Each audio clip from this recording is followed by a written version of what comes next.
31 मई को दुनिया भर में वर्ल्ड नो तंबाकू डे मनाया जाता है और आम लोगों को जागरूक करने के लिए विभिन्न प्रकार के जागरूकता अभियान भी चलाए जाते हैं। वर्ल्ड नो तंबाकू डे पर आरजीएन अपोलो इंस्पेक्ट्रा हॉस्पिटल के कैंसर रोग स्पेशलिस्ट डॉक्टर विनोद मुदगल ने तंबाकू से होने वाली बीमारियों के बारे में जानकारी दी और इससे बचने के उपायों के बारे में बताकर लोगों को जागरूक भी किया। देखिए डॉक्टर विनोद मुदगल का ये खास इंटरव्यू।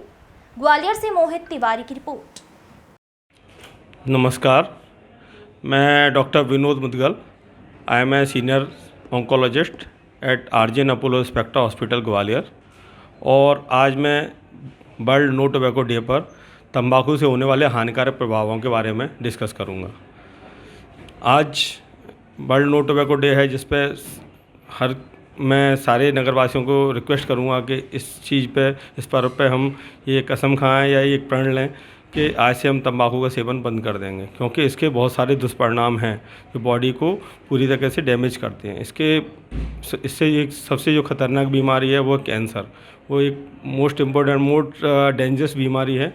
वो पूरे एक ही और केवल माउथ कैंसर ही नहीं करती, पूरी बॉडी में मल्टीपल कैंसर को स्टिमुलेट करती है, जिसमें सबसे मोस्ट कॉमन साइट है वो ओरल कैंसर है, जिसमें तंबाकू से बक्कल म्यूकोजा से गाल का या जीभ का या स्वरयंत्र का, तालू का, इनके कैंसर होने की रिस्क तो रहती ही है। इसके अलावा गले में ईसोफेगस, फेरिंग्स, लैरिंग्स, इन सब की भी कैंसर रिस्क बढ़ जाती है। इसके अलावा पेट में देखा जाए एब्डोमिनल जो कैंसर है उसमें लिवर कैंसर, पैंक्रियाज और गॉल ब्लैडर कैंसर, उसके अलावा कोलोन कैंसर, लार्ज इंटेस्टाइन का कैंसर और रेक्टम कैंसर, इनको भी स्टिमुलेट करता है।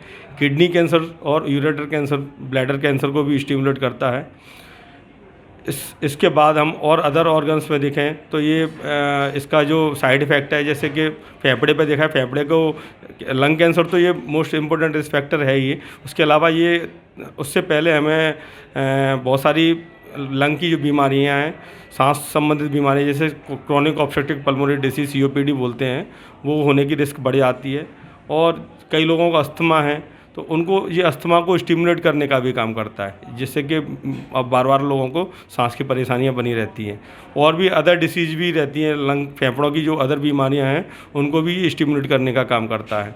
इसके अलावा देखा जाए तो ये जो कैंसर तंबाकू है वो अदर जनरेशन में बच्चों में, जैसे प्रेग्नेंट लेडी में देखा जाए तो प्रेग्नेंट लेडी में अगर कोई प्रेग्नेंट लेडी स्मोकिंग कर रही है तो उसमें बच्चे की ग्रोथ रिटार्ड हो सकती है, बच्चे का वेट कम हो जाता है, मतलब वो बच्चा पूरी तरह ग्रो नहीं कर पाता, क्योंकि ये ब्लड सप्लाई को मतलब जो बच्चे के लिए ब्लड सप्लाई है उसको कम कर देता है, जिससे कि बच्चा पूर्णतः पनप नहीं पाता, पूरी तरीके से डेवलप नहीं हो पाता और बच्चा मतलब मल्टीपल उसको डिसीज होने की रिस्क भी बढ़ जाती है। तो इसलिए प्रेग्नेंट लेडी को ये ध्यान रखना चाहिए कि स्मोकिंग मतलब बंद कर देना चाहिए, टोबैको का सेवन कम्प्लीटली बंद कर देना चाहिए।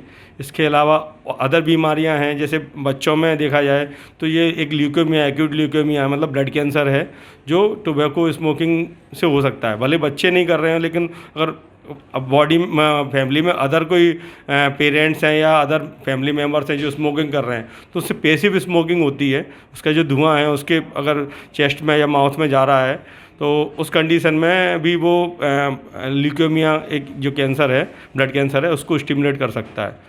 तो देखा जाए तो ये जो तंबाकू है वो हर उम्र के लोगों को प्रभावित करती है, बच्चे हों या बूढ़े हों या यंग पर्सन हो या लेडी, प्रेग्नेंट लेडी हो, नॉर्मल लेडी हो, सभी को ये इफ़ेक्ट कर रहा है और एक भयानक बीमारियों को डेवलप कर रहा है। तो इसलिए मैं आज अपने नगरवासियों से वर्ल्ड नो टोबैको डे पर यही रिक्वेस्ट करूँगा या यही आशा करूँगा कि आज से ही इस जो सारी बीमारियों की जड़ है तंबाकू, उसका सेवन आज से ही बंद कर दें। Thank you.